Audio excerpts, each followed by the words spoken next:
všichni pomalu nahoru. A řeknu 3, tak dolů, jo? 1, 2 a 3. Vylezeme po to ještě. Ještě po to nelezte, děcka, ještě ne.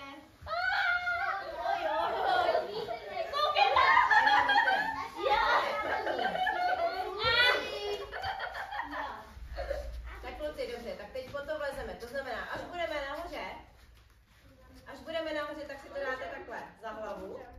Jako takovou kapuci a budete to všichni furt držet. Budeme dolů na zem a vlezeme pod to, jo? Tak pojďte, půjdeme dolů do dřepu. Tak, jdeme nahoru, to pořádně nafouknout. Ještě nahoru, tak dejte to za ty hlavy. A držte to, furt to držte a jdeme dolů a lezeme.